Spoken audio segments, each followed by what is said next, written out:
Alam nyo ba na sabi nga niyan, pinakamadali na ituro, kasabay nito, pinakamahirap din na ituro yung basic lessons. No? Nakadepende ito doon sa kahandaan ng tao na makatanggap ng impormasyon from news sources, outside sources, kagaya ng tao, ng libro, at iba pang mga paraan para makakuha ng impormasyon. Sa mga bata, syempre, madaling ituro yung basic learning process, mas madali para sa mga bata. Pero hirap naman sila in terms dun sa mastery ng mga lesson. Pero pagka adult ang kausap natin, lalo na kung may preconceived ideas, medyo mahirap din naman silang turuan ng mga bagong lessons. Siyempre, pag bata, welcome sa kanila yung masayang matuto, ng impormasyon, yung new technology, lalo ngayon, mga panahon, yung mga millennials, welcome sa kanila. Kung ano yung in, kung ano yung uso, kung ano yung trending, gusto nila yon. Kahit medyo komplikado, mas madali nilang na-adapt, mas madali nilang natututunan. Pero kung mastery ang pag-uusapan, syempre hindi agad-agad. It takes a lot of time. Pero kung yung tulad niyan, halimbawa, master teacher na, isa na siyang engineer, isa na siyang architect, well-known personality lalo na, minsan mahirap silang turuan ng mga bagong technology na ini-introduce. Tulad nung engineer siya, meron akong experience. Isang engineer, pero mahirap siyang turuan ng EDP, yung electronic data processing, yung paggamit ng Facebook Live. Hindi rin sila agad maka-adapt ng Twitter, YouTube, tapos may mga pagkakataon, hindi nila nagugustuhan. No? Actually, yung paggamit ng gadget, mga touchscreen, hindi nila gusto yon initially pagka bagong introduce yung mga gadget, pero meron din naman gumagamit pa rin hanggang ngayon ng mga lumang gadgets. Itong unit ko 12 years na siya na ginagamit ko. This is C3 Nokia. Pag nasisira siya, ako rin mismo yung gumagawa. Ako rin yung nagre-repair. Mahal na mahal ko yung gamit ko. So, mamaya, babanggitin ko sa inyo kung bakit ganun. Pero hindi naman tayo dahop sa gamit. Meron naman tayong new device na ginagamit. Pero, pagdating sa technology, mahal ko pa rin yung pinanggalingan kong technology. Na-erase na nga yung keypad Nawawala na yung mga letra.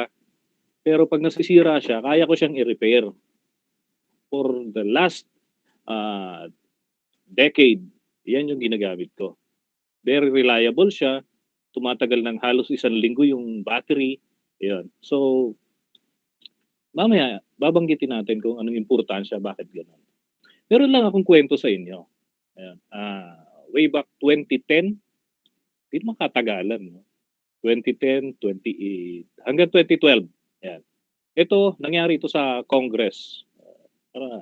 Siguro nakakabisita na yung iba sa inyo sa Congress, no? House of Representatives. Doon sa House of Representatives, nandyan yung ating mga kongresista, mga lawmakers natin. Every year, nagpapatawag ng State of the Nation Address ang presidente. Diyan siya nag-speech ng kanyang ulat sa bayan. Tawag. No? Well, SONA, para madaling intindihin. Nagpatawag nga ng technical working group meeting, no? Para dun sa State of the Nation Address preparation. And then, may malaking mga network na kasali dun sa preparation. Dun sa technical to So, kailangan magpadala ng mga tao dun sa event. Merong nagpadala ng 12 persons, meron naman 14.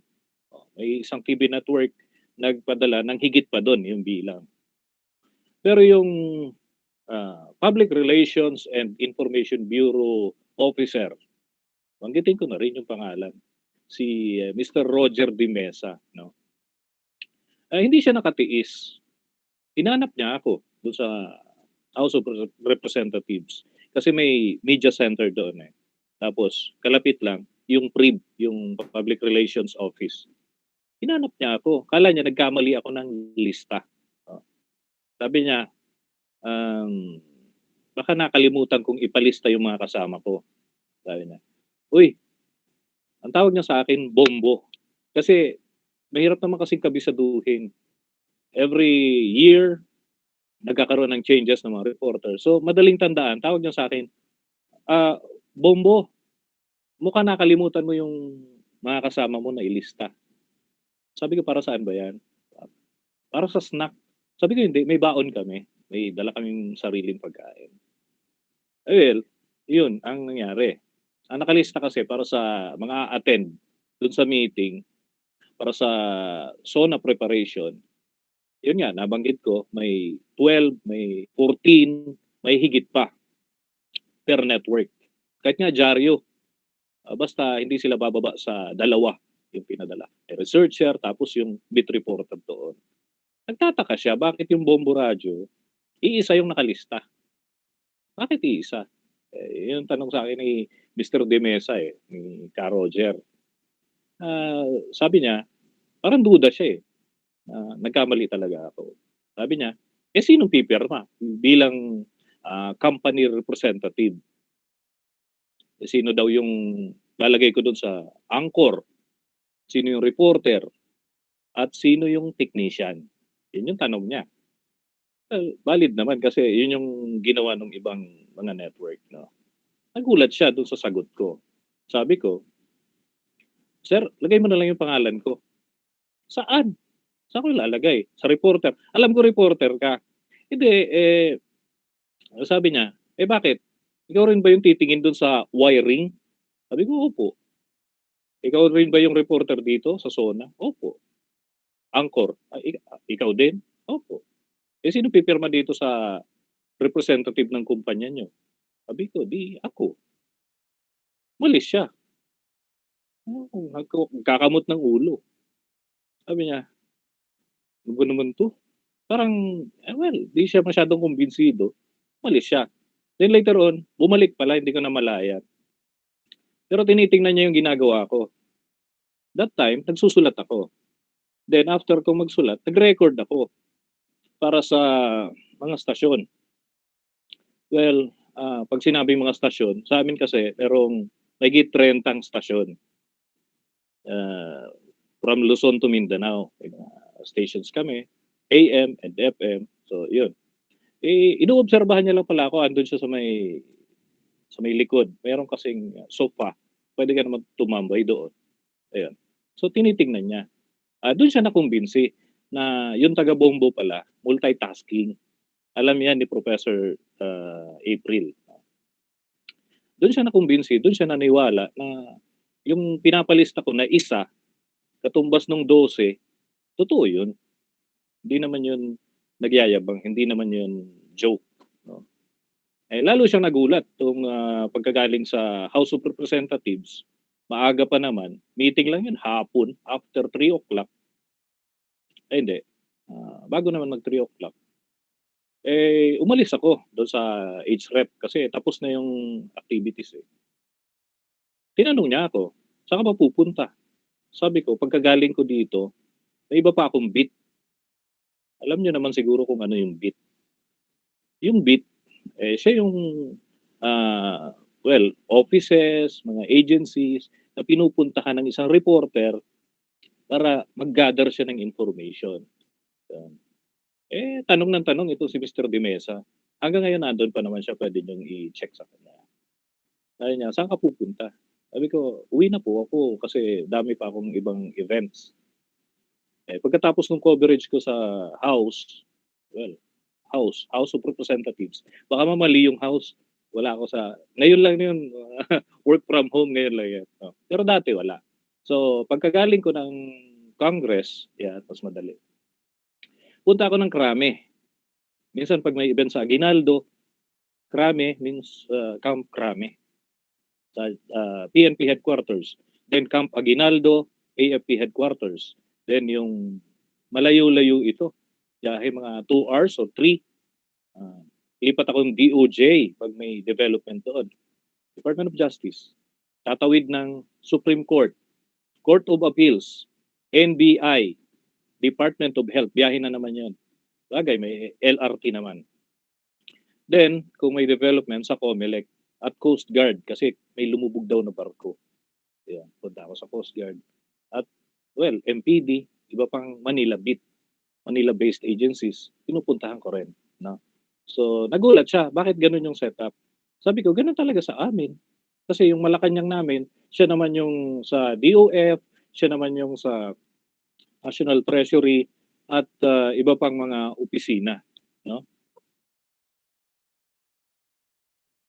Ayun, so, wala naman ditong masyadong kakaiba. Kasi maraming mga kasamahan sa media, ganun din ang task, ganun din ang ginagawa. Hindi lang siguro na ikukwento, pero, well, yun yung true to life story ko. Yung multitasking natin. And alam yan, ni Professor April, itong mga nakalipas na panahon. At siguro yung mga tinuruan niya din, yung mga naging part din ng industriya. No? Kailangan lang ho natin na matutunan yung pagiging flexible, bukas sa mga bagay, sa challenges, ika nga. No? Pwede nating makaharap yan sa iba't ibang sitwasyon. Well, SONA, pwede syempre, iba yung preparation. Tapos, yung inaabot ng madaling araw na paghimay ng national budget, ayun, nangyayari din yan. So, ibang adjustment naman yung gagawin mo. Wala naman kasi akong masyadong ibang magagandang kwento, kundi syempre yung tungkol sa sarili ko. Kaya yun din yung sinishare ko. Well, tama yung introduction kanina. Nagsimula po ako as reporter. Actually, volunteer reporter noong taong 2001. Pero hindi pa po ako hindi ako regular estudyante pa rin ako katulad ninyo. Nag-aaral ako noon. Tapos narinig ko na kumukuha ng volunteer reporters yung DCVX. Actually, wala na yung DCVX ngayon. Part siya ng Bombo Radio Philippines, pero sa DAET. Yun yung pinakaunang bombo dyan sa Bicol. No? Tapos, nag-apply ako. Tinanggap naman ako. Tapos, inassign ako doon sa malayong lugar. Then, sa coverage, ang hirap pala, hindi pala simple. Kaya kailangan mong mag-adjust. Kasi pagdating ko doon, wala naman telepono doon sa bayan ng San Lorenzo. Hindi pa uso telepono noon. So, ginagamit ko yung two-way radio ng mga pulis. Idadial mo lang kung anong frequency nung stasyon, then makakakonect ka na, makaka-report ka na. Yun yung technology that time na available. And after a month yata yun, ng coverage namin, 3 days naman inabot yung coverage eh. So, well, nakikibalita pa rin ako. After a month, pinasabog yung pwesto ko. Yung pinapwestohan ko kung saan ako nagre-report, pinasabog yun. Allegedly, gawa daw ng mga rebelde. Hindi, well, sabi ng mga nag-imbestiga, yun daw yun. Yun. So, yung munisipyo doon, hinagisa ng Granada, buti na lang, wala naman na kami doon. Tapos, yung pamilya ng chief of police, pinasundo pa yun sa akin that time eh. Pasakay kami sa motorsiklo, mga adventure ano. Pero sa industriya talaga, kumbaga part lang yung pagiging volunteer reporter ko kasi hindi pa actually ma-count, hindi pa siya kasi volunteer lang siya. Natutuwa lang ako kasi maririnig ako sa radyo. Parang yun lang yung intention ko. Hindi nga ako nagpaalam sa bahay. So hindi alam ng nanay ko, hindi alam ng tatay ko at mga kapatid na nag-apply ako na volunteer reporter. Nung narinig nila ako sa radyo, tsaka sila naging curious. Parang kaboses ko daw yung naririnig. Nilakasan nila. And ayun, totoo nga, ako nga daw pala. So, yun. proud naman sila siguro.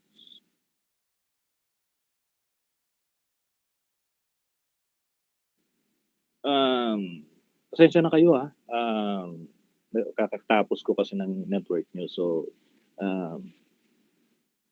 nandito pa 'tong mga gamit ko. Hindi pa ako nakabihis, pero okey naman yata. Okay, para maka-relate din yung iba 'no, ako po, hindi din ako nanggaling lang sa isang klase ng trabaho. Naging tagahatid ako ng tapes, yung nabanggit sa intro.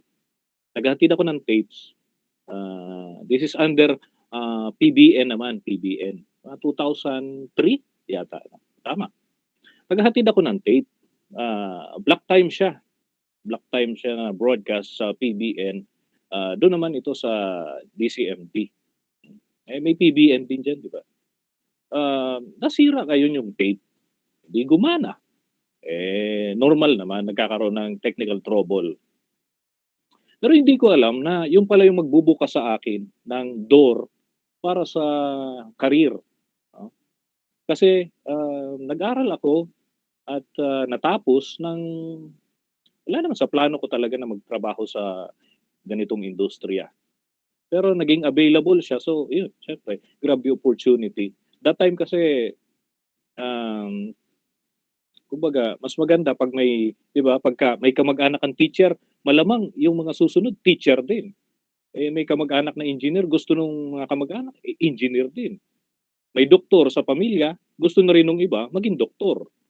May nurse, ayun sandamakmak na, mga nurse.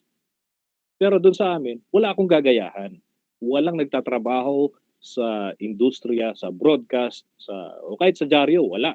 Walang ano, walang nagtatrabaho. Wala akong susundang yapak, 'no. Ah, well, ang nagbukas nga sa akin ng opportunity nung pag-deliver ko ng tape, eh, nasira. Sabi sa akin nung technician, "Paano 'yan, sira yung tape mo." Sabi ko, "Anong gagawin ko?" Eh, di ayusin natin yung tape. Sabi ko, "Sige, ayusin." Akala ko gano'n lang kasimple na may iki-click lang, hindi pala, komplikado pala. Ewan ko kung naabutan pa ninyo yung mga cassette tapes, siguro naman, 'di ba? Or itanong niyo kay, Professor April kung anong itsura ng tapes. Kasi ngayon MP3 na, eh, nasa phone, nasa mga gadget na. Pero, that time, ang pinakauso sa amin may, Betamax, may VHS, tapos yung laman nun ililipat namin sa cassette tapes for, ano 'to, block time broadcast. So ibo-broadcast dun sa PBN na stasyon, DCMD. Eh, dahil may trouble yung cassette tape, kailangang ayusin. Eh, hindi naman alangan naman ako yung mag-ayos. Sabi ng technician, "Sige ako mag-aayos, pero 'pag ilaw ng pula magsalita ka," sabi sa akin. Ayun, 'di nagsalita ako pagka ilaw ng kulay pula na signal na, "You're live on air." Nagsalita ako. Kaya lang siyempre dahil wala naman talaga akong background sa, kung anong gagawin ko, 'di salita lang ako. Sabi ko, eh, di gabi yun, eh. Magandang gabi po sa lahat ng mga nakikinig sa PBM-DCMT 1161 kHz sa inyong talapitan, bla bla bla. Para ho sa inyong mga mensahe maaari po kayong tumawag. Eh, kabisado ko yung mga landline, mga gano'n. Tapos ginawa ko greetings portion yung program. Wala naman kasi akong maidugtong dun sa block time broadcast, eh, di bumati na lang ako. Pero may mga nag, may mga nakipag-usap sa akin after that. Sabi nila, "Puwede ka ba namin kunin na talent, voice over?" Talaga? Hindi ako makapaniwala kasi ano naman yun, nasira lang yung tape, nagsalita lang ako tapos ayun, so nag-voice over ako. Siyempre opportunity yun. Nag-voice over ako sa mga yung parang mga herbal ano, herbal products. Kokonti pa lang sila noon, pero ngayon napakadami na. Lahat na lang konting ano, herbal para sa makati ang ulo, herbal para sa maiksi ang buhok, herbal para sa, may pawis yung kamay, et cetera. Ang dami na, 'di ba? Pero that time, herbal para sa ubo, sipon, gano'n. So, tiningnan ko naman, mukhang hindi naman ako binobola, kinuha kong talent, may talent fee. Pero dahil siyempre hindi naman ako sikat, 'di ano lang, yung pang-ano lang, pang-snack lang. Pero natutuwa na ako nun, natutuwa na ako sa maliliit na bagay, yan. Pero nabalitaan ko yung kakilala ko na nasa media, nagkuwento. Sabi niya, "Alam niyo ba na yung isang linya ng product, eh, yung bayaran sa amin maabot ng 25,000." Talaga? Samantalang yung sa akin parang hindi ko naipamasahe pauwi ng ano, kabilang bayan. Pero okey lang, masaya na ako dun sa binibigay na maliit na halaga. Ang importante yung experience. May mga panahon na mas importante yung experience kaysa dun sa, pera. Hindi palaging importante yung pera. May mga pagkakataon na yung experience. Dahil kung may experience ka, may mga magbubukas na opportunity at yung pera na makukuha mo higit pa dun sa, well, ine-expect mo. Kagaya ko, akala ko dati tapos na, hanggang dun na lang ako sa apat na sulok ng bayan ng Daet. Hanggang ngayon kaya tagal-tagal na, hindi nagiging siyudad. Kasi ang liit-liit niya, yan. Yun yung dream namin dun. Pero wala, siyempre, yung land area hindi uubra. So, akala ko hanggang dun na lang ako. Yung talent ko akala ko hanggang dun lang. Yung yung itsura ko siguro, baka pang-barangay, pang-ano. Gano'n lang yung thinking ko, gano'n lang napakasimple, yan. So, ah, pero hindi pala nagtatapos yun dun. Dahil nung nasimulan yung opportunity as voice over talent, nagsunod-sunod na yun. Then later on, bumalik ako sa Bombo Radyo. Bumalik ako sa Bombo Radyo at, kinuha nila ako as reporter. Ano ba naman kasi yung interview na yun? Ang nag-interview sa akin ay si, ah, yung OIC dati, si Mr. Edmundo de Mata, yun. In-interview ako ngayon, mga tanghali ba yun? Mga alauna ng hapon pala. In-interview ako tapos sabi niya sa akin, okey na yan, bukas mag-report ka." Madaling araw, 4:00 ng madaling araw. So, anong point dito? Well, eto naman, shine-share ko lang dahil dun sa mga pinagdaanan na yun, marami akong natutunan. Gusto ko gano'n din mangyari sa inyo. Pero 'wag na kayong bumalik dun sa paggamit ng two-way radio, paggamit ng lumang cellphone. Well, dun na tayo sa modern. Madami ng development na nangyari. Sabi ko nga, nag-umpisa ako sa two-way radio, tapos, ngayon gumagamit na ng cellphone. At, siguro baka may idea naman kayong konti. 'Pag nag-search kayo sa internet, wow, natutuwa na ako. Tapos i-search ko na yung pangalan ko. 'Pag nag-search ako ng pangalan ko, lumalabas na siya. Wow! Yun pala yung mga programs. Hindi naman para sa akin talaga, para dun sa mga programs. Yung Bombo Network News naman namin ay kahit papaano naman, nakaamot naman siya ng mga award galing sa KBP Golden Dove Award. Actually siya yung 24th KBP Golden Dove awardee, 'no, Best Newscast, Metro Manila. Biruin niyo, taga diyan sa probinsya, proud naman ako na ako'y Bicolano. Akala ko nga hindi ako makakapag-adjust dahil siyempre yung pagiging Bicolano ko, taga-Daet pa ako. Yung Bicolano ko iba, hindi naiintindihan ng iba. Sabi nga diyan, "Sida ang tulay." Sorry naman, gano'n talaga yung salita sa amin, 'no. Kaya lang, nagtanong-tanong nga ako, mahigit 12 pala klase ng Bicol, oh. May Bicol Naga, may Bicol na dun sa may Sorsogon, iba-iba, pati nga tawag sa itlog magkakaiba. So, nalaman ko 'yan nung nag-program ako diyan sa Bombo Legazpi, nung sumabog yung bulkan. Ang dami pala kako ditong salita, nagjo-jot down ako, napagod na ako, mahigit 12 pala yung salitang Bicol. Biruin mo, may sugok, may bunay, may ano pa 'yun, well, itlog, ibon, salag, ang dami. may bato, may gapo, pati yung aso, ido, ayam, iro, ang dami rin, di ba? So, lalo na sa amin, sa daet. Sabi nga niyan, medyo kakaiba yung salita namin. Hindi siya Tagalog, pero hindi rin siya katulad nung Bicol sa Naga at Legazpi. Sarili lang nila yun doon. Pag nandun ako, di, well, nag-a-adjust din ako. Pero ang hirap nung mag-a-adjust ka ng iba-ibang dialect. Pero dahil nandito na ako sa Makati, kailangan ko mag-adapt hindi lang sa Bicol. Kasi ang nakakahalubilo ko, mga Waray, mga Cebuano, Ilonggo, marami Ilonggo. Kasi yung may-ari ng Bombo ay Ilonggo. So kailangan ko siyang aralin. So ayun. Ang point natin is, mag-a-adjust tayo dun sa environment. Mag-a-adapt tayo. Hindi yung tipong, hindi nasanay na ako sa ganitong phone. Ayoko na ng bago. Hindi pwede. Kahit kabisado mo yun, kahit nakapikit ka, kaya mong mag-text. That time, gumagamit ako yung 33 phone na 3310 na cellphone. Nakakapag-text ako dun kahit nasa bulsa ko yun. Nakakapag-reply ako yung mga short phrases lang na, okay, sige, thanks. O kaya, nakakapag-reply ako kahit di nakatingin. Pero syempre, kailangan natin mag-adapt sa bagong teknolohiya. So kung may touchscreen, may bagong feature, ito kaya to, mag-video, malinaw, yun yung kailangan natin. Sumunod tayo dun sa trend.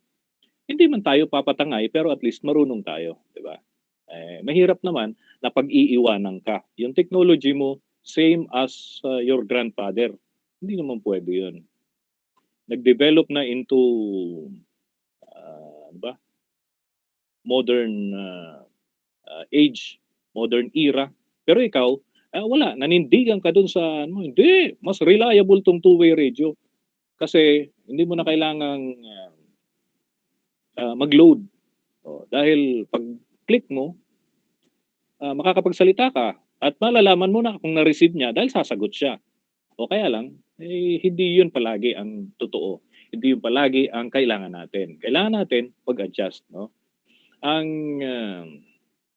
May matindi pa ngayon yung parang one-man army, no, sa technology ngayon. Ikaw yung content provider, ikaw yung actor, reporter, ikaw din yung cameraman, tapos ikaw pa yung editor. Yun yung uso ngayon. At kumikita sila dyan, no? Kumikita sila, malaki. May mga nakakausap tayo na mga vlogger. Vlogger daw tawag. Video yung kinikreate nila and then binibenta nila. O kaya naman, ina-upload nila doon sa kanilang channel. Ay lahat na may channel. Diba? Dati, ano lang to, yung mga kilalang personalities lang. Mga content provider lang talaga ng mga kilala. Pero ngayon kahit sino, di ba? Lalo na kung medyo may konti kang alam sa technology, makakaangat ka. Diba? Pwedeng baguhin yung background, pwedeng baguhin yung itsura, nagiging beauty queen, yung isang hindi naman beauty queen. Yung background, pwedeng lagyan ng snow, kahit ito, di ba? Ito nakikita nyo sa likod ko.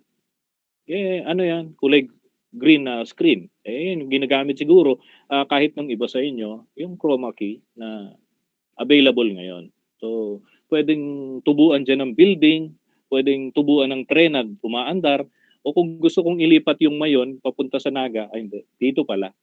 Lipat ko dito, pwede. Diba? So, ano lang naman yan, optical magic. Yan yung ino-offer ng technology ngayon. So, ano gagawin natin?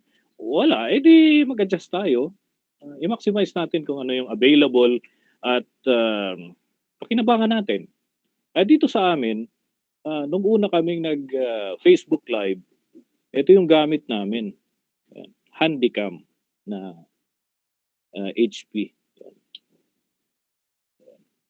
Siguro mga 10 taon na to. Pero sa ngayon, ang ginagamit na namin, yung camera for studio, yung malaki na camera. High resolution, mas malinaw at mas matagal yung lifespan niya siguro. Matibay yung battery pack niya, tapos magaan. Yung mga offer ng ano, iba-ibang brand naman, eh. Panasonic yata yung gamit nila. And then, nag-i-evolve talaga yan. Itong situation natin ngayon, hindi pa 'to yung pinakang advance. Maghanda tayo dahil sa panahon siguro ninyo, baka sa ano, audience na lang kami sa mga panahon na kayo naman yung nandito sa industriya, ay papalakpak naman kami para sa inyo. So, aabangan namin kung ano pang mga technology yung i-o-offer at gagamitin ninyo sa mga susunod sa broadcast industry. Mag-aabang kami. Dati, 'pag nag-report ka, ganun lang. Ngayon, kailangan may microphone ka na, nakaharap ka sa camera. Dati, oh, 'di ba? Si Professor April, nagre-report siya dati, nasa newsroom, pero nire-report niya doon sa iba't ibang lugar. Wala namang nakakaalam kung anong ginagawa niya sa newsroom. Puwedeng nakataas yung paa, puwedeng, at the same time ay nag, ah, nag, papa-ano ng nails, 'di ba, nagpapalinis, puwede. Ngayon hindi na uubra 'yun. Hindi na puwede kasi nakatutok sa'yo yung camera. Hindi ka pupuwedeng mag-extracurricular activities, 'no. Tulad sa amin dito, para akong robot. Kung anong sasabihin sa akin nung, floor director, 'yun yung susundin ko. 'Pag sinabi niya na off-air tayo, o di off-air, pero 'wag kang gagalaw. Off-air pala yung audio, pero on-air yung video. Ay pambihira, 'di ba ang hirap. So, kailangan conscious tayo. So, kung ano yung ino-offer ng technology, gamitin natin. Hmm. Kaya lang para 'wag tayong maiwan. Pero yung mga old practices, panatilihin natin, yun yung importante. Yung multitasking na ability, panatilihin niyo yun. Dapat hindi mawala yun. Kahit may mga new technology, ay hindi, okay lang yan. Sa Twitter, nandiyan yan lahat. Huwag tayong umasa dun. That time sa amin, siyempre, nung nag-start ako, walang Twitter, walang Viber, walang mga ganyan-ganyan. Pupuntahan mo talaga yung lugar. May nagbarilan, hintayin mo humupa yung barilan, tapos puntahan mo. Ganon ang diskarte. Hindi yung tipong, hindi, abangan ko sa Twitter, meron na yung update mamaya. Noon, hindi po pwede. Kailangan, puntahan mo siya para ma-describe mo kung anong nangyari at kuha ka ng official na statement galing doon sa mga investigador. Ngayon, kahit sino na lang kinukut. Ayon kay ganito, sino naman yun? Ewan, basta nakita ko, nag-tweet siya eh. Oh, reliable ba yun? Hindi, ewan. Hindi pwede. Dapat, yung kausap mo, yung reliable na witness ka ba? Nakita mo talaga yung actual na pangyayari? O yun yung i-interviewin mo. Ngayon, kukunan ng reaksyon ni hindi manapadpad dun sa lugar. Ang tindi-tinding mag-comment tungkol sa pangyayari sa Bicol, taga doon naman siya sa Tawi-Tawi. Hindi ba? Paano mo nalaman yun tungkol sa Bicol? Nabasa ko sa Twitter. Ay, hindi pwede. Dapat may disiplina pa rin. No? I-maximize natin yung technology pero hindi natin aabusuhin. Yun yung importante. At yung pagiging skilled natin doon sa multitasking na sinasabi ko, hindi naman mananakaw sa inyo yun. Dala nyo yun kahit saan kayo. Lumipat ka man ng propesyon, lumipat ka man ng kung anong plano mo, magnegosyo ka man, dala mo yun. Oh. Ikaw, pero katumbas mo, sandusay ng tao, anong masama dun? Kaya mo naman siguro, hindi gawin. Diba? Pag nag-apply ka, di malaking tsansa na matanggap ka. Diba? Nasa iyo yun eh. Pero huwag tayong papadaya dun sa, siyempre, hindi naman po pwede na gratis yung ginagawa natin. Nag-voice over ka tapos sasagutin ka ng thank you. Diba? Hindi naman tama yun. Dapat bigyan natin ng katumbas na credit kung ano man ang nararapat. para dun sa talent, dun sa skill na pati yung effort na ginamit, lalo na kung gumamit pa siya ng iba pang mga factors para ma-produce yung material. Tapos sasagutin mo lang ng thank you, hindi pwede, di ba? So, alam nyo, nung dyan ako sa Bicol, may mga voice over ako na nagiging thank you. Thank you. Okay na. Receive mo na yung ano ko, ni-record ko. Di ko masabi na magdamag ko kayang ni-record yun. Pero sasagutin na, ay, andito na. Salamat. Diba? Ganun lang. Tapos, wala kang talent eh. Salamat daw eh. Pero, nung dito na, bardagulan dito eh, sa Metro Manila. Bardagulan talaga. Pagka, ginawa ko, bayaran mo. Parang ganon. Directly or indirectly, pwede mo sabihin. Ay, yung isang linya, dati, ano lang, kwento-kwento lang. Dito namin nalaman na yung isang linya, yung panlasang Pilipino at home sa Jollibee, 25,000. Totoo pala. Diba? Ganun lang. Ang bahaging ito ay hatid sa inyo ng product. This portion is brought to you by. Mataas din yung bayad doon. Turuin mo. 20,000, 25,000, ganun lang. Hindi ka nga pagpapawisan eh. Bakit? Kasi, depende sa lugar, nagkakaroon ng halaga yung isang bagay. Diba? Kung confident ka dun sa ginagawa mo at pinagpukulan mo talaga ng skill mo, binuhos mo yung talent mo dun sa product para ma-create yung ano man yun, may value yun. At mabigat minsan yung value. Kahit ikaw, magugulat ka na lang, yun pala yung katumbas mo. Kaya wag na kayo don't settle for less, sabi nga. Okay na. Thank you naman eh. Oo nga, pero hindi yun yung katumbas nun. May angkop na katumbas yun. May ino-offer ang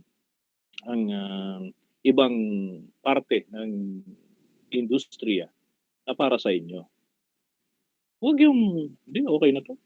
Sige, okay na lang yan. Tama na yan. Hindi pwede. Dapat ang attitude nyo for, kumbaga, aim high palagi. Para maabot nyo yung talagang gusto nyo. So, dito sa new technology, isa ko sa pakiramdam ko, napakaswerte ko. Kasi ako, na-experience ko, ang pinatutugtog pa sa radyo ay plaka. Pagkatapos ng plaka, alam niyo yung plaka? Hindi yung plaka ng sasakyan. Yung plaka yung bilog na malaki. Siguro, gaano ba kalaki yun? Basta, malaki pa sa mousepad. Bilog siya, no? Malaki pa sa mousepad. Tapos yung tugtog niya, parang may nagsasangag sa background. Kasi part yun, may nakaturok na karayom dun sa tapos tumutugtog siya. Naabutan ko pa yun. Si Ate Judith yata nagpapatugtog nun. Tapos, inilipat yun sa cassette tapes. Ayan. From cassette tapes, inilipat naman dun sa digital na. Ito na yung ginagamit natin ngayon. So, yung evolution, kahit sa audio recording, naabutan ko yun, natutuwa ako. Hanggang ngayon, nandito pa rin ako sa industriya at na-enjoy ko siya. Yung mga napagdaanan ko, parang, na yun, kayamanan na yun. Treasure ko na yun para sa sarili ko. At kwento ko na rin siguro sa mga darating na kung magkaroon man ng susunod na henerasyon, share ko sa kanila. Hindi ko man may describe ng eksakto kasi siguro wala nang sample. Baka may picture pa na maipakita para at least may idea sila. Pero bakit puro ko kwento, wala akong slides? Bakit? Yun yung pinili ko. Dahil naniniwala ako na ang pinaka pangmatalino na medium sa broadcast ay yung ginagamit namin sa radyo. Bakit? May TV, may new media. Oo, may ganyan. Pero yung theater of the mind, isipin nyo, i-imagine nyo kung ano yung hitsura, kung ano yung expression, kung ano yung reaction doon sa mga kwento na ating binabanggit. Yun yung biyaya ng radio broadcast na hindi ino-offer ng ibang medium. No? Kasi ngayon, nakikita na. O, pag sinabing mikropono, nakikita yung mikropono. Pero sa radio, i-describe yan. Gawa sa metal, yung ulo at yung handle ay gawa naman sa plastic. Mga 12 pulgada ang haba. Bilugan ang dulo nito at maaaring dalhin hanggang sa labas at nagagamit para sa pag-broadcast. Diba? Yung pag-describe na yon sa mga drama, yun, talagang the best yun. May mga drama center noon ng mga stasyon namin, lalo na dyan sa Naga. Sabi, nakaka-boring daw pagka papanoorin mo. Huwag mong panoorin, talikod ka, mag-i-enjoy ka. Ganun yun. Yung drama. Ako, nakikita ko na, nasa may pulang gate, ako nagbukas. Pero, wala naman talaga. Diba? Dadamputin ko tsinelas, tatakbo ako. Yan. Pero, ang totoo, hindi naman umaalis dun sa lugar. Pero, ang imagination ng nakikinig, akala nila totoong-totoo. Akala nila, ganun talaga yung nangyayari. Yun ang theater of the mind. Yun lang muna. Siguro sa mga susunod na pagkakataon, kung meron man, mas magaganda pang kwento gusto kong i-share sa inyo. Maraming salamat unless may mga gusto kayong itanong. Wow, thank you so much, Mr. Dennis Jamito.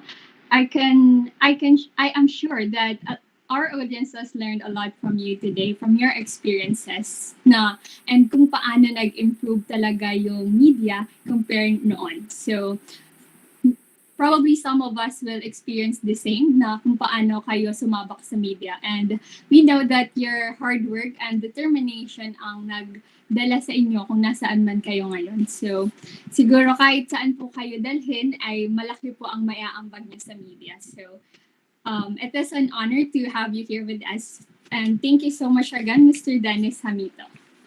So at this juncture, we will go ahead and take some time for your questions. All our participants will be given a chance to ask questions. Just a reminder, please be sure to type your questions in the comment box, or you can click the raise hand icon in your control panel. So, siguro ready naman si Sir mag-entertain ng questions. Yes, go ahead. Okay, so you can type your questions. Okay, question from Christina Milano. Go ahead, Christina. Good afternoon, sir. Hi, I'm good Christina afternoon. from Broadcasting 3A. Hello.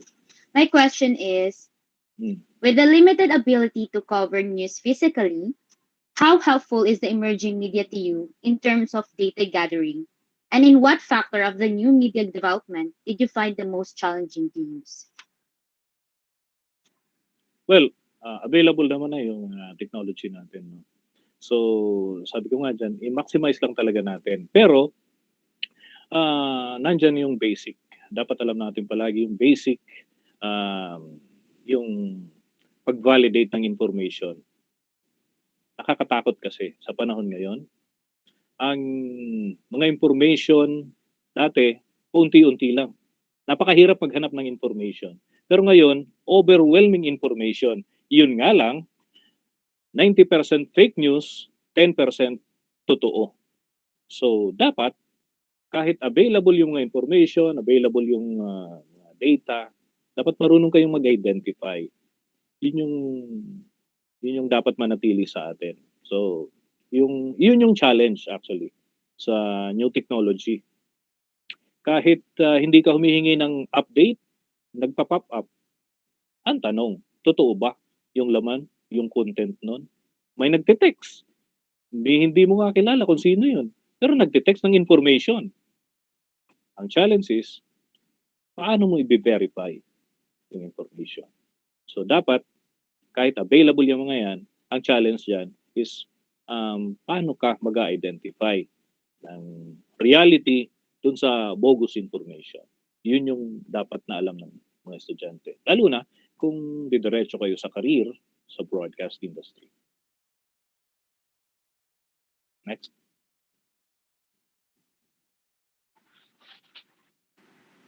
Okay, so sino pa gusto magtanong? You can feel free to ask si Sir Dennis kasi habang nasa mood siya. Mag-ano kayo, mag-ask na kayong question para marami tayong matutunan ngayon. So, any other question? Yes po. Okay, please proceed. Sir, the digital era produced participants that are news proactive. Facebook application is one of which become the ground for citizen and collaborative journalism po. In this time of pandemic, how do you in Bombo Radio utilize Facebook amidst the rampant spread of misinformation and disinformation po? Well, yun. Ganun pa din. Nandiyan sa Facebook yung mga ginagamit natin. Pero you need to validate information, no? Swerte naman natin, meron naman tayong mga fact checker ng mga info sa Facebook. Kaya lang, syempre, hindi natin po pwedeng iasa doon. Dapat we know the skill, we know the way para ma-validate yung mga lumalabas dyan sa Facebook. Tapos tayo din, maingat din tayo. Kung halimbawa may hindi validated information pero mukhang makatotohanan, pwede mo namang lagyan ng allegedly or lagyan ng doubt yung tapos yung picture ni hindi mo alam kung kanino nanggaling, iwasan din na ilalabas ito sa public. Baka mag-cause pa ito ng confusion lalo. So kahit sabi niya yan, available naman yung technology, bakit ayaw mong gamitin? Well, kasi unang-una, yung lumalabas sa Facebook, pwedeng totoo, pwedeng hindi. So, kahit nandyan siya, i-validate mo din. Tapos, huwag kang share ng share. No? Iwasan natin yun. I-share mo kung ikaw mismo, kumbinsido ka. Kasi sa broadcast, yan yung isa sa challenge. No? Paano mo kukumbinsihin yung listener mo sa information na ikaw mismo, hindi ka kumbinsido? So, una, kumbinsihin mo muna yung sarili mo. Pag nakumbinsin mo yung sarili mo, saka mo siya, saka ka qualified na mag-share sa iba ng information na sa palagay mo, tama. No? Ganun. So, kahit yan, Facebook, i-maximize na lang. No? Maraming kumikita dyan sa Facebook dahil sa fake news. So, huwag tayong masisilaw dun. Kami, kumikita naman kami kasi kada click yan, may mga corresponding value. Lalo na kung pinapanood, tinatapos yung show. So kami, may paraan naman kami dyan para maging attractive sa public nang hindi nandadaya, nang hindi ka gumagamit ng clickbait na parang namamali yung diwa kung ano man yung mismong thought ng information. So ganun sa Facebook. Okay po. Thank you, sir. Welcome. All right. Any other question from broadcasting student? Sino pa po gusto magtanong? Okay. Marian Baita, you can ask Sir Dennis na. Good afternoon, sir. Hi, good afternoon. As a journalist po, what are the struggles you have encountered in terms of verifying data, particularly now that people are finding answers about COVID-19 vaccine-related questions in the midst of the popularity of memes po? Ayun. Magandang tanong yan. Ano? Alam nyo, ngayon, kahit spokesperson, minsan, spreader ng fake news. Diba? So, pangalanan natin. Huwag na. Minsan, spokesperson siya, pero yung sinasabi niya, hindi reliable. So, yun. Dapat, kahit siya yung magsalita, you know how to validate pa rin. Tapos, huwag niyong sabihin na information ito. Halimbawa, radyo, ano bang tawag niya? Radyo Kuryente. Kami ay Radyo Kuryente. Exclusive. Yun pala yung kino-quote niya dahil spokesman. Ay sabi niya, hindi, reliable yun. exclusive sa sa Radyo Kuryente, ganito lumabas ng impormasyon. Tapos i-disown nung spokesperson later. May mga ganon. So dapat pagka lalo na ito tip ko sa inyo. Pagka tungkol sa mga patay-patay, patay na pala siya kailangan at least may valid na ilang individual na mag-confirm. Unless nakita mo yung bangkay, sorry, magsasample tayo. Nakita mo, hiwalay na yung parte ng katawan, siguro naman patay na talaga yon. Pero yung sabihin na information lang, patay na daw si ganitong actor. Wala. Later on, iniiba yung hindi. Sabi ko, yung aktor patay na patay doon sa kanyang bagong girlfriend. Patay tayo dyan. So, well, kailangan maging maingat tayo. Lalo na tungkol dyan sa mga life and death situations, mga tungkol sa namatay na artista, politiko, i-validate muna natin. At least meron tayong 2 or more sources. No? 2 or more na talking head. Para, lalo na, pag tungkol dun sa mga sensitive cases na ganyan, mas maganda kung ang source nyo, pamilya. Kung later on ay disown nila, banggitin nyo kung sino yung source nyo. Para hindi kayo yung someone to blame. Diba? Hindi kayo ma-libel kasi kinukote ko lang yung kamag-anak nung patay. Diba? Ganun. So, yun yung pwede natin gawin. At least, meron kang ibang sources para mag-corroborate doon sa existing information. Diba? Safe. Ganun. Anything more? Another question from Charlie May Mahinay. Go ahead, Charlie.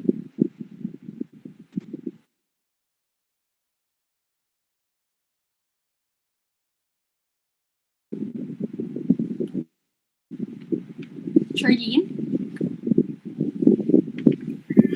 Sorry, naka-off pala ang mic ko. Good afternoon po, sir. Hi, good afternoon. My question po is that now that we are living in the so-called new normal, do you think po that this pandemic changed the media operation of Bombo Radio, and which is harder po in terms of news adaptation, the previous setup po ba or the new one? Well, totoo yan. May epekto talaga, no? Kasi dati, ang hirap pagka sitwasyon ngayon, kailangan mong mag-interview, may mga adjustment na po pwedeng gawin. Kami, dati, pag may interview ka, ano po masasabi niyo tungkol sa Tapos, okay. Magka face-to-face lang kayo. Ngayon, hindi na ganon. Gagamit ka na ng stick, di ba? Mga simple lang yan. Additional dun sa Well, challenge nga talaga yun. Kung gagamit ka na ng stick, tapos maintain kayo ng distancing. Tapos, pag may crowded area, may gathering, ano pwede niyong gawin para hindi kayo ma-expose doon sa crowded area? Anong sample na po pwede nating gawin? Di gamit ka ng drone, di ba? Gamit ka ng drone, meron ka ng aerial shot. Kita mo ba yung crowd? Kita. Ilapitan mo? Hindi. Pero legitimate yung nakuha mong data? Oo. Diba? So may mga paraan, kakapag-adjust ka. Sa Bombo, well, madami. Pagka dati, ginigest namin dito, kaharap ko, face-to-face kami ni PNP Chief Sinas that time. Ngayon, tawag na lang sa telepono or gamit ka ng Zoom. Diba? May technology naman. So, pwede. Ganun gawin natin. So kung talagang hindi maiwasan, lang kayo. Tag-isa kayong mic. Diba? Ganun. Pero, well, mga simple na move lang yan. Marami pang iba. Pero ang pinaka-importante, sundin natin yung mga health protocol. Para kahit paano, hindi masira yung trabaho mo. Kasi pagka tinamaan ka ng COVID, habang nagtatrabaho ka, hindi natin alam kung severe o hindi naman, yung minor lang, COVID. Pero pag napuruhan ka, kawawa ka naman. Paano naman yung mga umaasa sa'yo? Diba? So, yun. Kailangan mag-adjust. Kailangan mag-adapt. Kagaya ng pag-adapt natin sa new technology. Thank you so much, sir. Yeah. Welcome. Anything more? Okay, is there any other question na gusto nyo itanong kay sir? Okay. From Marinel Jasso. So, hi po sir, good afternoon po. So, Good afternoon. given the apparent explosion of information in the interactive and new media, ano po yung mga steps na kailangan naming i-undertake sa pag-verify ng information when looking for relevant online stories of press value? Well, unang-una, syempre, pag nakakuha ka ng information, i-verify mo kung agency yung pinanggalingan ng information, meron naman silang information officer. Meron naman silang other officers na mag-validate. Like COMELEC, halimbawa. Hindi available yung spokesperson. May iba namang opisyal ng COMELEC na po pwede mong kontakin para ma-verify ang information. Hindi yung may corruption o may pangyayari sa isang ahensya, tapos kukuha ka ng data for verification sa ibang opisina. Diba? At least, yung related. Ganun. So, madali lang naman kasi mag-validate ng information kung tsatsagain. No? Kailangan lang talaga na matyaga ka sa pag-gather at pag-validate.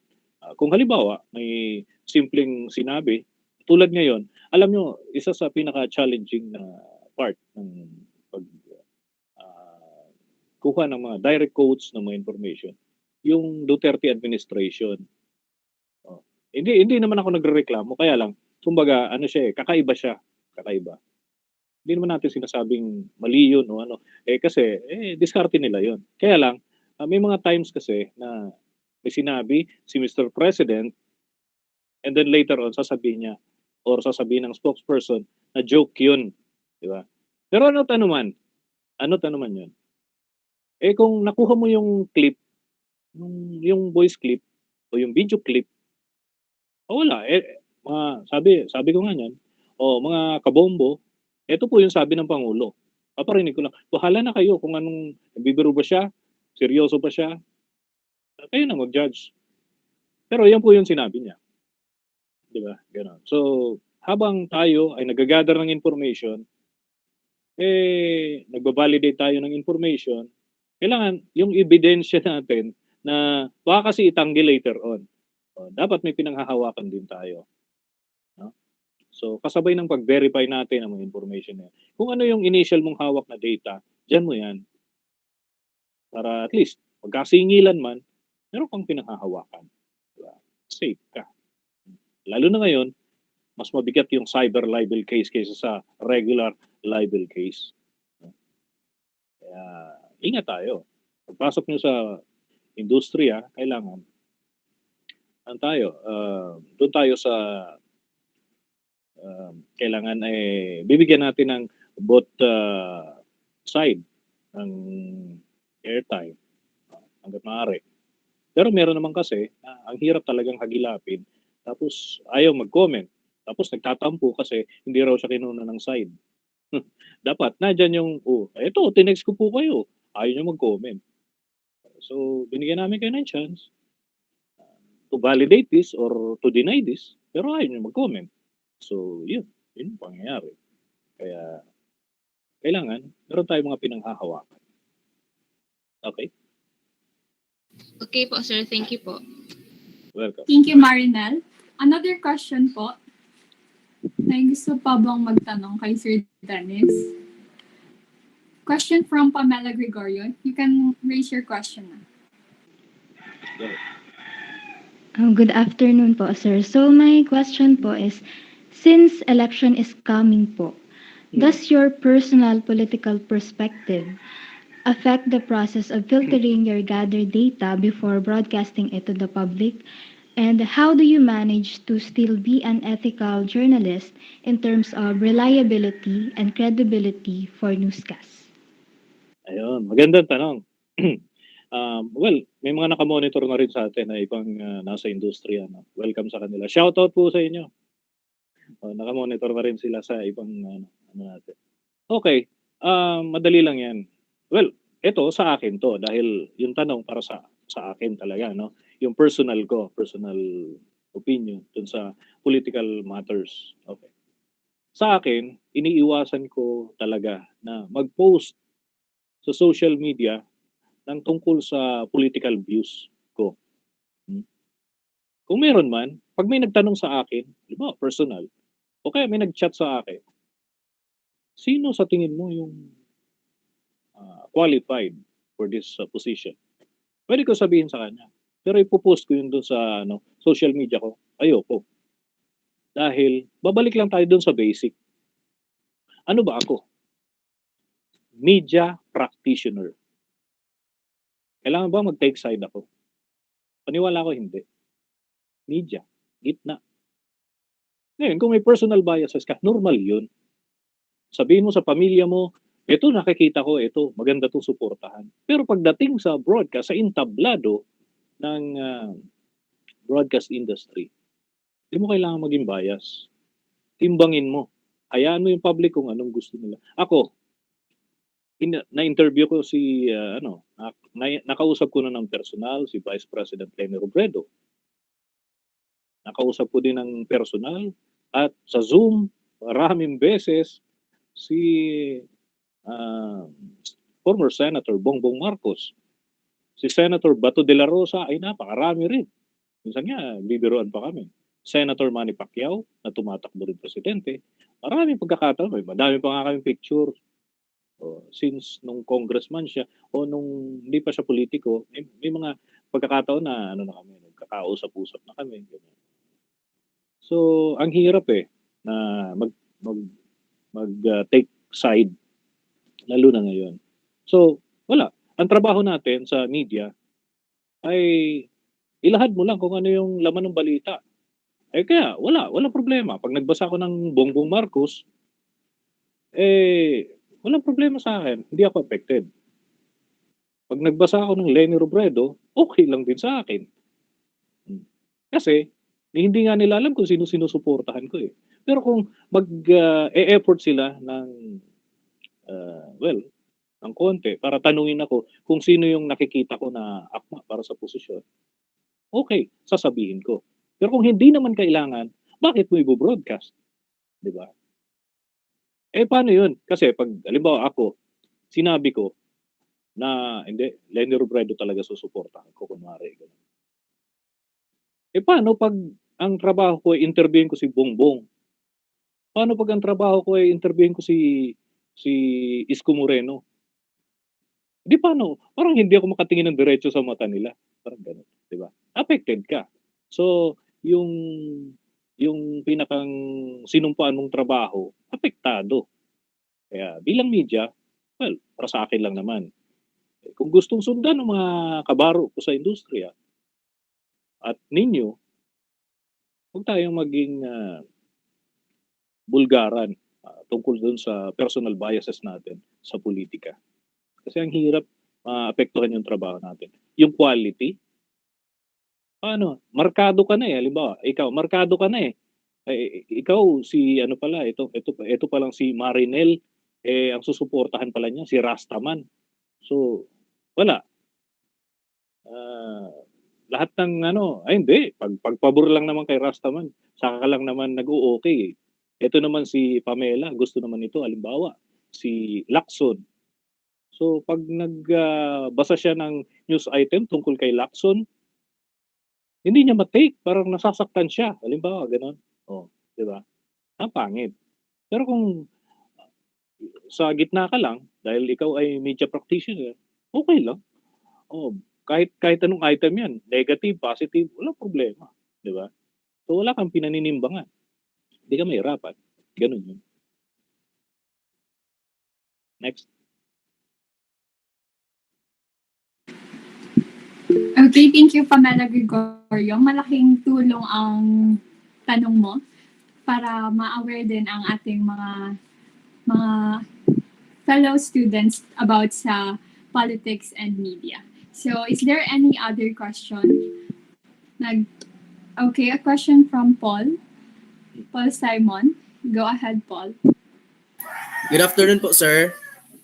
Okay, so my question po is we are, di ba, we are media practitioners and broadcast journalists. So pwede po ba tayo mag-endorse ng mga public official or political aspirant this coming election po? Yan lang po. Well, pwede naman. Kasi personal choice mo yan eh. Yun nga lang, ang sa akin lang kasi, mahaba pa to eh. Mahaba pa tong issue ng politika dito sa atin. Actually, yung politika sa Pilipinas, nagsisimula isang araw pagkatapos ng eleksyon, another set of political season. So, mahaba ito. Yun nga lang, lumiliit ang mundo mo pagka ikaw ay nag-endurso. Pwede mong gawin yan. Kalayaan ng bawat tao.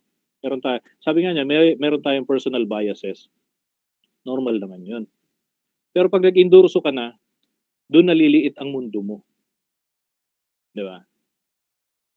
Unless talagang magiging political barker ka ng particular candidate para sa kanya lang talaga yung mga balita mo.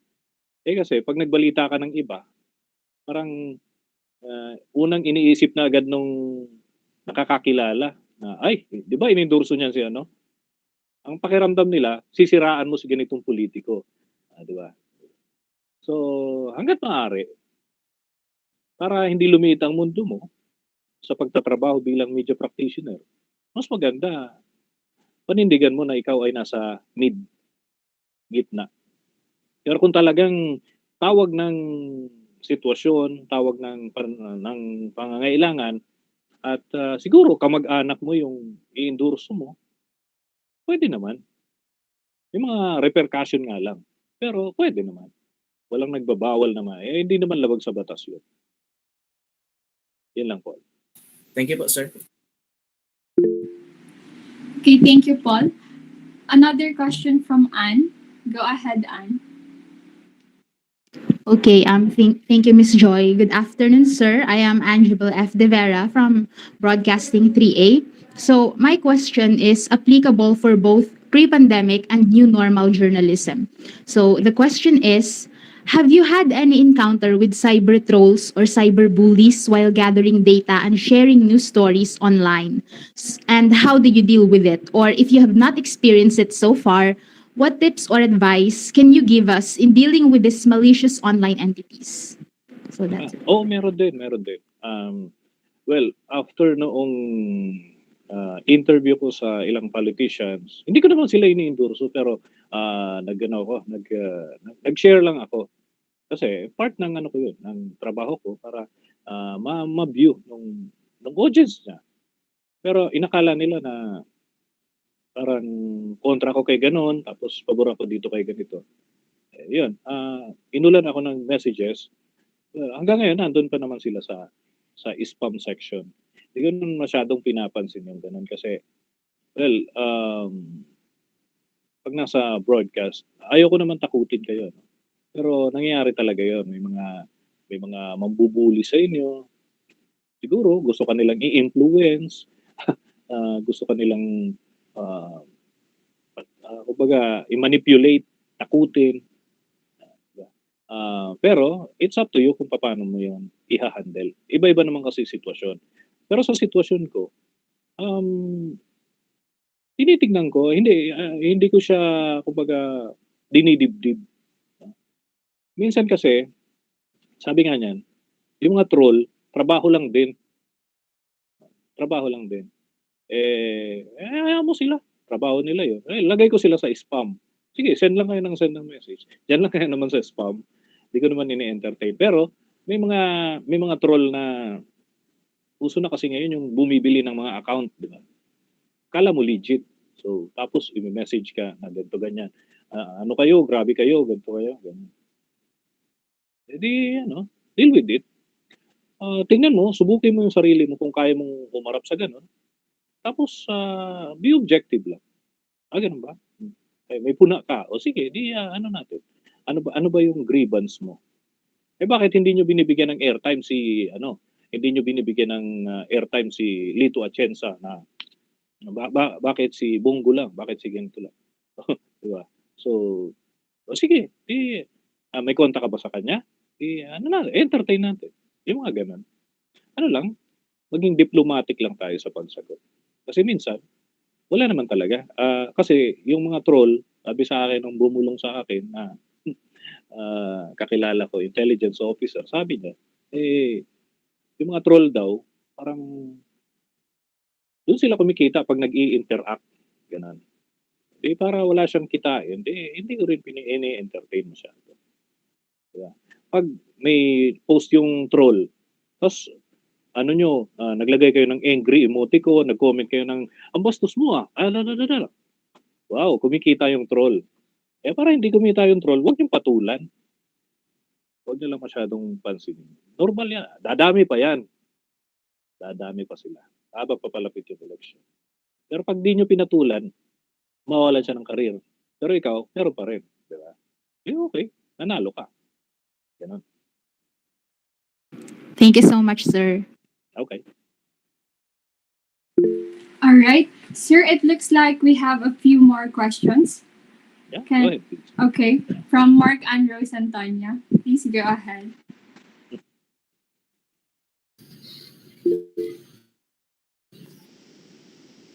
Hello, I'm Yeah. audible. Good afternoon. Good afternoon, sir. Good afternoon, sir. So this is my question in line with Angelo po. Do you think that this media innovations built during the time of pandemic will outgrow or at worst extinct the present media system of delivering information in the country, especially, sir, that digital innovation are swiftly changing po right now? Well, ang media kasi nung mga unang panahon, nag-i-evolve siya eh. Nag-a-adapt din siya. So, itong ganitong mga klase ng sitwasyon sa atin, under pandemic tayo, nag-evolve din ang media. Maraming pagbabago. Ayun, mas madali pala na pwede ka palang magtrabaho kahit nasa bahay ka lang, kahit broadcaster ka. Pwede mo namang baguhin yung background mo para kang, sa Channel 7, si Mang Tani Cruz, di ba? Sa weather. Nandun siya sa Australia, pero nagbo-broadcast siya. Nakala mo, andun sa studio. So, pwede palang gawin yon. So, hindi siya sira sa media industry. Kumbaga, nakakatulong pa nga siya para mag-evolve yung ating industriya. Siguro sa mga susunod na pagkakataon, may mga challenges pang dadating. So, ang kailangan sa atin, bilang nandito tayo sa industriya na ito, mag-adapt tayo. Yun na lang. So, very challenging talaga itong pandemic. Pero importante, nakaka-adapt tayo. At habang nag-a-adapt tayo, nag-i-evolve at napapalakas palalo yung industriya. No? Kasi kahit na ganito yung sitwasyon, may paraan pala. So, susunod. Ano kayang susunod? Wala na ba na pandemic na darating? Kasi yung pandemya nangyari na yun way back dati. No? Nagkaroon din ng Spanish flu. Tapos, nagkaroon pa ng ibang mga pangyayari. Nag-i-evolve yung broadcast. Actually ako, nakausap ko dati yung mga original na kumontak dati kay MacArthur. Bata pa siya daw noon. Tapos, syempre, nung nakausap ko, na siya, very senior citizen na. Nakausap ko dyan sa Luneta kasi umattend sila nung anti-pork barrel rally. Ano na siya, talagang mahina na siya. Pero sila yung nag-ipon ng tubo na kinonvert into fuel, pinantawag kay MacArthur na nandun sa Australia that time. So, yun. Yung mga ganong technology, ay yung kasi digatong pa noon ng radyo eh. So nag-i-evolve talaga. So ngayon, di natin alam kung ano pa yung mga challenges na dadating. May another pandemic pa ba? May another situation pa ba na magiging challenge para sa broadcast industry? Baka hindi malayong mangyari yon. Hindi malayong maulit sa ibang sitwasyon naman. So, gagawin natin, mag-a-adapt tayo. Ganun pa rin. As time goes by, may mga madidiscover pa tayo.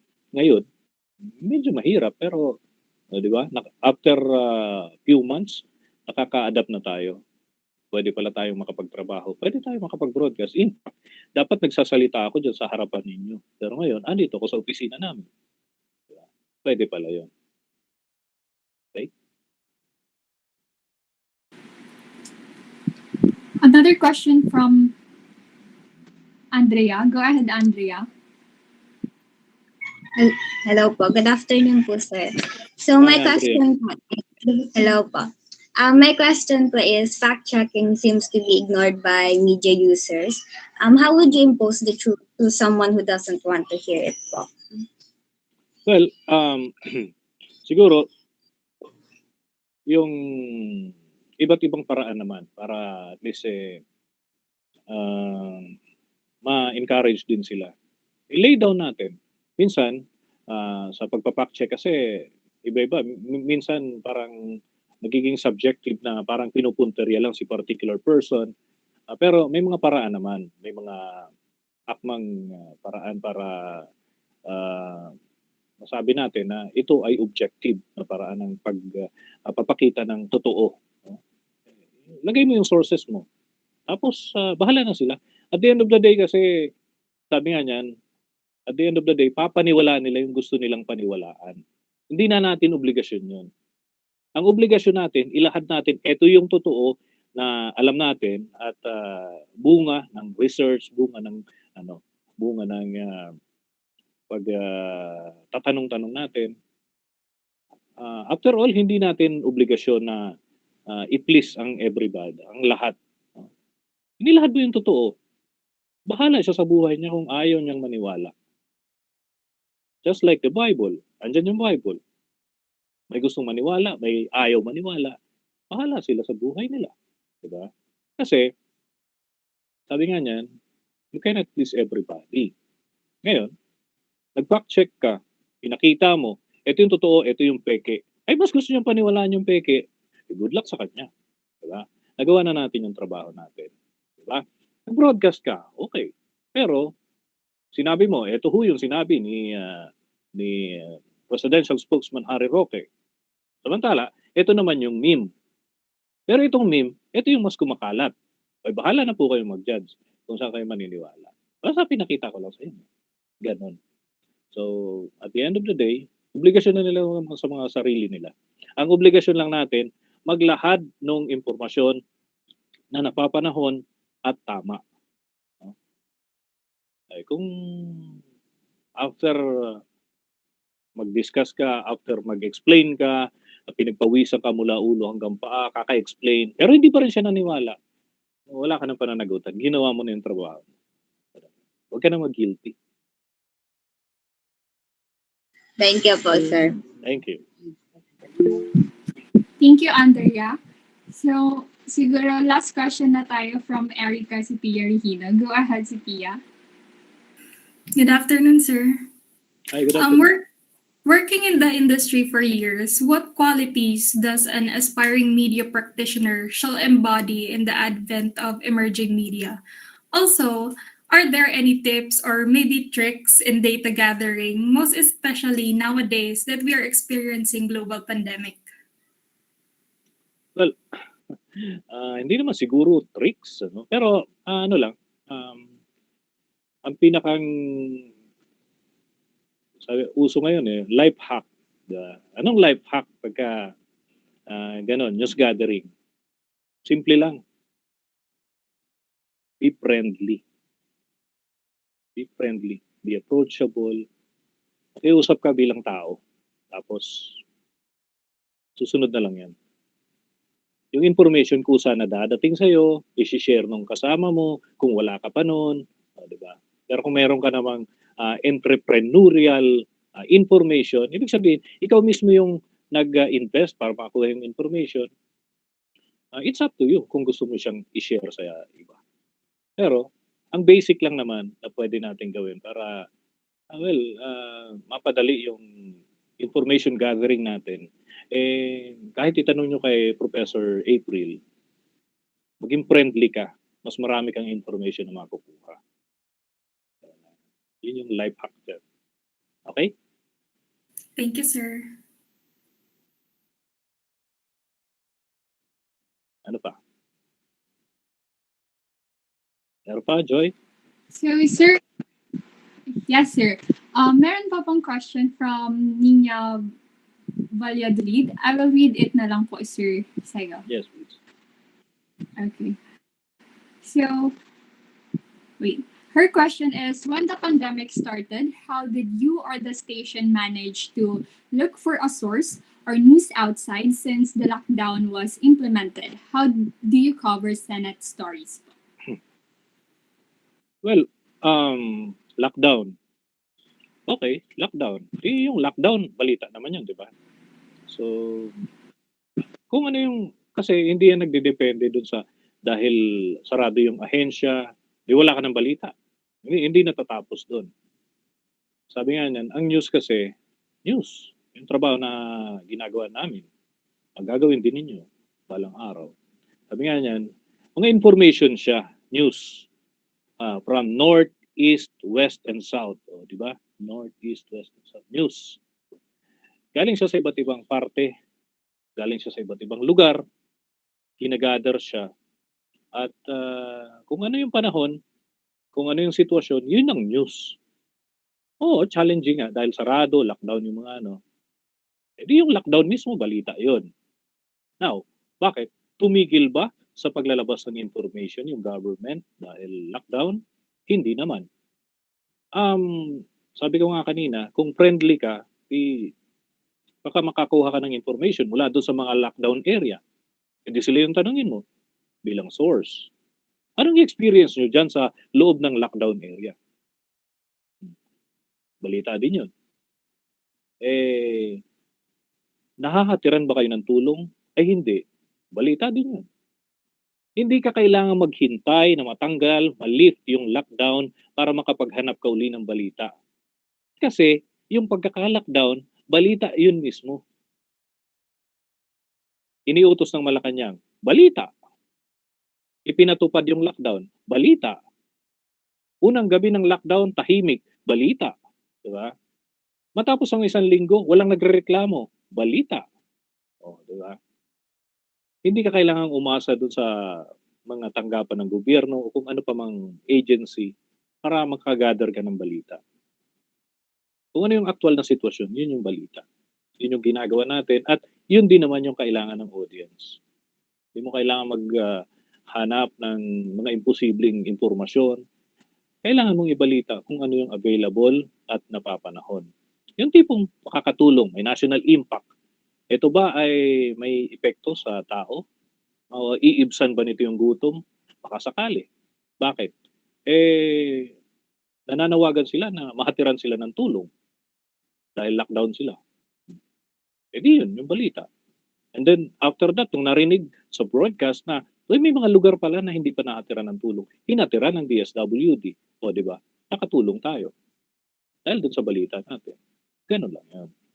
Hindi mo kailangan maghintay na malift ang kung ano man, ng mga paghihigpit para makapaglabas ka ng balita. Ang balita, sabi nga niyan, hindi naman natutulog ang balita. Yung tagapagbalita, natutulog din yan. Paminsan-minsan. Yeah. Sir, another question posted po from Queen May Lazada. Yes. I will read it to you po, sir. Wait lang. Last question na po ito, sir. So, what are the tips that you can give for us, especially in conducting live broadcasts?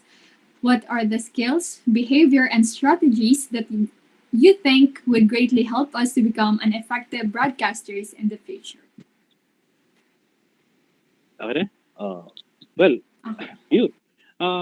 Sa broadcast, simple lang. Sabi nga niyan, dapat ikaw, unang-una, kumbinsido ka dun sa ginagawa mo para ma-convince mo yung iba. Hindi mo kailangan ng maging special. Kusa na lang kasing lalabas yun. No? May mga tao naman na gifted talaga. Talagang magaling na sila dati pa. May mga nag-aral hanggang sa ibang bansa para maging magaling na broadcaster. Yun. Pero, eto, meron tayo dito sa Pilipinas, meron tayong Noli de Castro. Hindi naman talaga siya nagtapos sa kurso ng pagiging broadcaster. Pero, na-develop niya, sino man namang magsasabi na hindi siya magaling? Magaling siya. Si Mike Enriquez, sabi, ay kailangan daw may mga ganitong requirements sa pagiging TV practitioner o kung ano man. Sabi ni Mike Enriquez, hindi naman talaga ako nag-apply para sa TV. Sabi niya, DJ siya dati. Magaling siya mag-DJ. Kaya lang, yung kakaiba niyang style, hindi nagugustuhan ng iba. Pero nagugustuhan naman ng iba. Dahil sa pagiging unique niya, yung parang machine gun ba na pagbasa siya ng balita. Style niya yun eh. So, kayo, kung ano yung existing sa inyo, huwag niyong ipilit na gayahin si Atom Araulio, huwag niyong piliting gayahin si, sino pa ba? Si Aljo Bendijo, malaki boses, diba? Huwag niyong piliting gayahin si Ray Langit. Kung ano yung nandyan sa inyo, nakatangian, yun yung i-maximize nyo.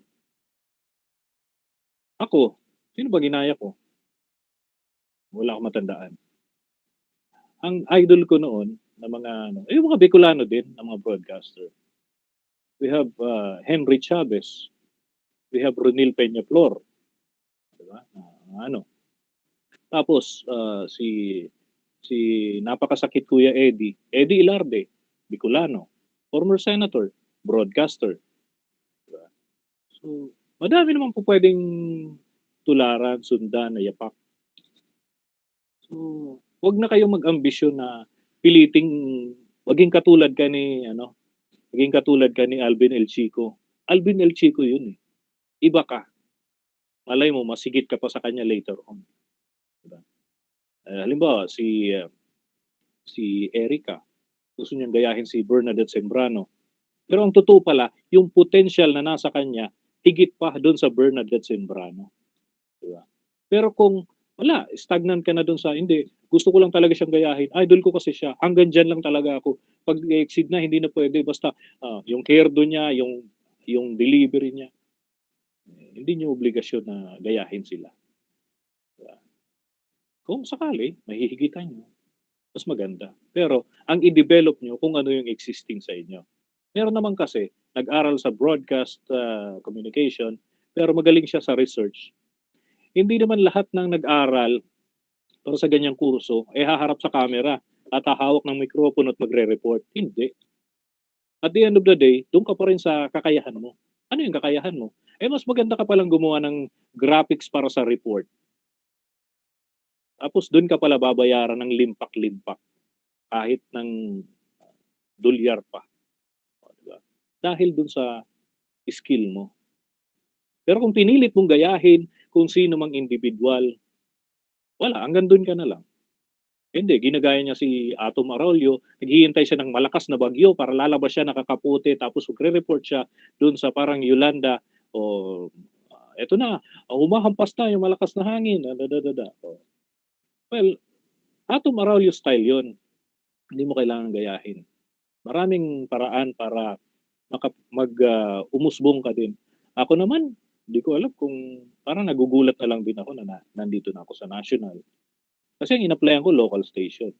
Kinuha nila ako. May mga offer, pero hindi ko naman tinatanggap. Mas mahal ko pa rin kung ano meron dito. Kaya, gano'n. So, hindi natin kailangan na ipagpilitan yung sarili natin na baguhin natin. Kundi, i-develop lang natin. I-develop natin kung ano yung existing na skill. Kung magaling ka mag-research, galingan mo pa. Magaling ka magsalita, ituloy mo yan. Pero hindi mo kailangan na hindi, yung idol ko kasi medyo slim siya. Pagpapapayat ako ng husto. Hindi. Talent yung pinag-uusapan dito at yung pagsunod dun sa mga patakaran, broadcast ethics. Oo nga, magaling ka nga, pero yung ugali ay problema. Problema pa rin. Nalalibel ka pa din. So, ganun yun. Kaya dapat, kung ano yung meron kayo, yun yung i-develop ninyo. Huwag kayong mag-ambisyon na maging Noli de Castro ka, maging Mel Chanco ka. Huwag ganun. Si Joy Marie, di maging Joy Marie ka. Tapos, later on, ikaw yung titingnan. Gusto ko maging ganyan. Diba? So, walang problema. Wala kang ginagaya eh. Ikaw yan. Dinevelop mo lang. Sana na may nakuha kayo doon sa mga sinabi ko. Bongo Dennis. So siguro, sir, Joy, may isingit ako. Everyone is curious about the drum of Bombo Radyo kasi nakukwento ko sa mga estudyante ko, alam nila na dati akong taga Bombo Radyo. Kala nila, digital lang yung Bombo Radyo as in yung drum.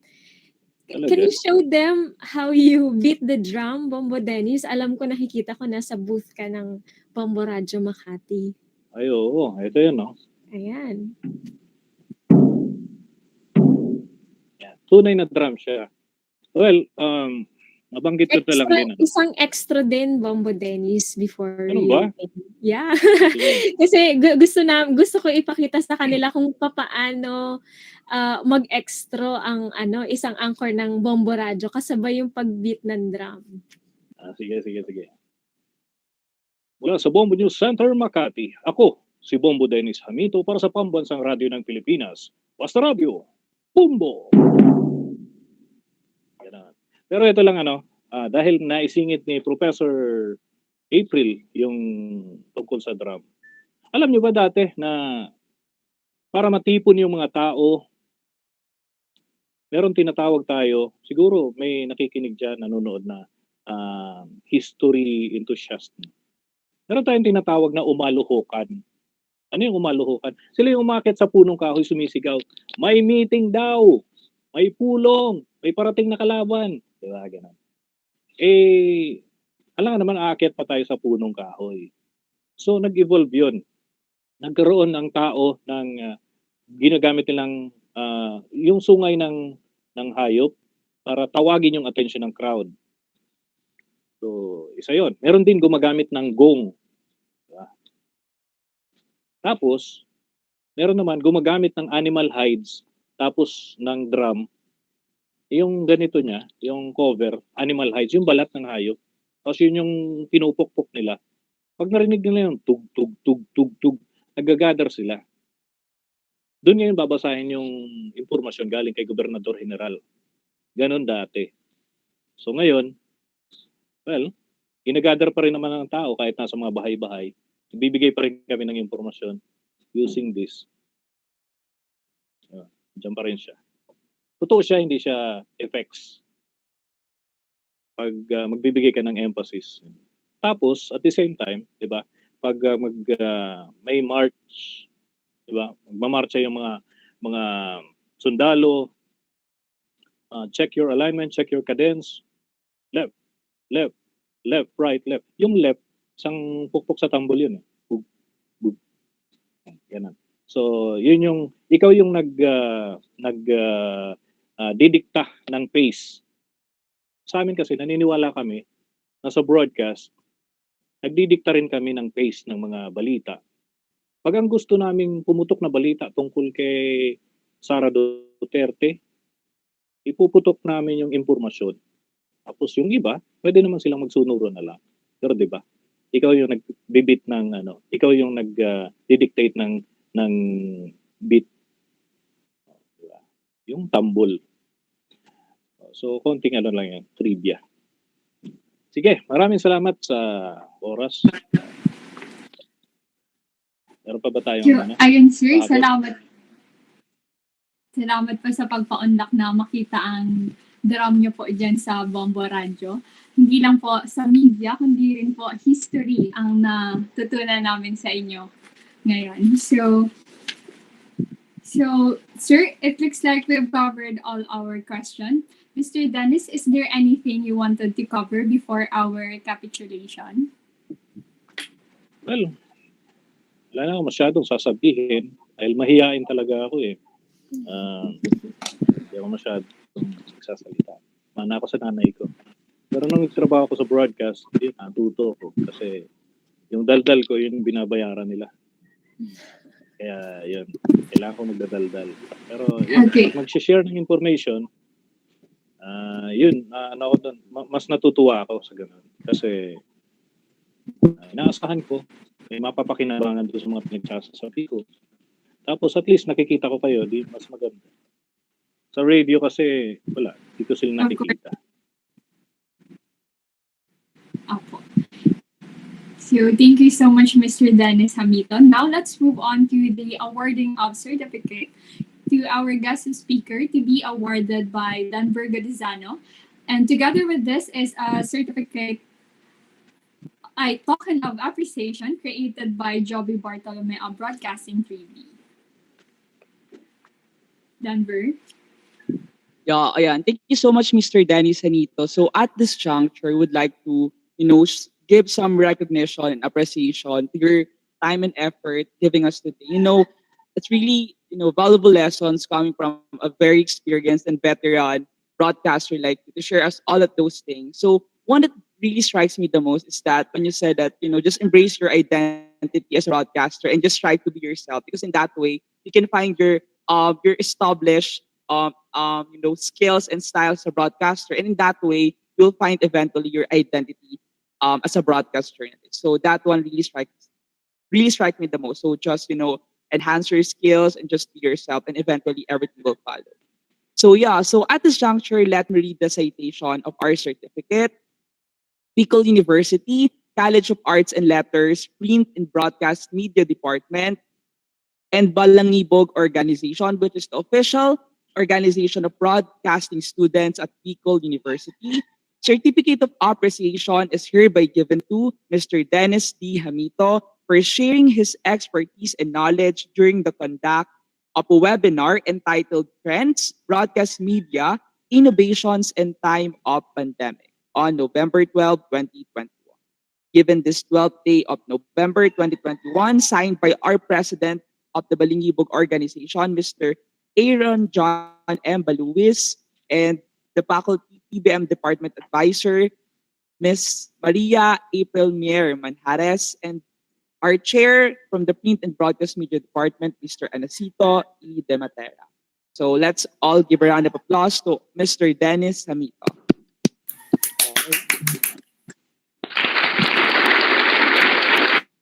It sounded like sliding. Yeah, thank you so much, Mr. Denny. So here's your token of appreciation paid by our broadcasting student. Wow, thank you so much. Yes.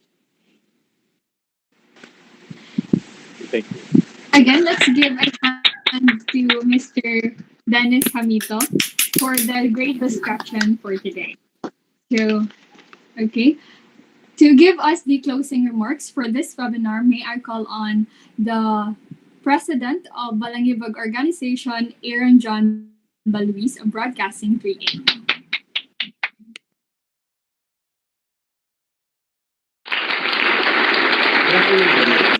This pandemic undeniably changed everything. It took us the life that we should have right now, and it changes the normal thing that we do every day.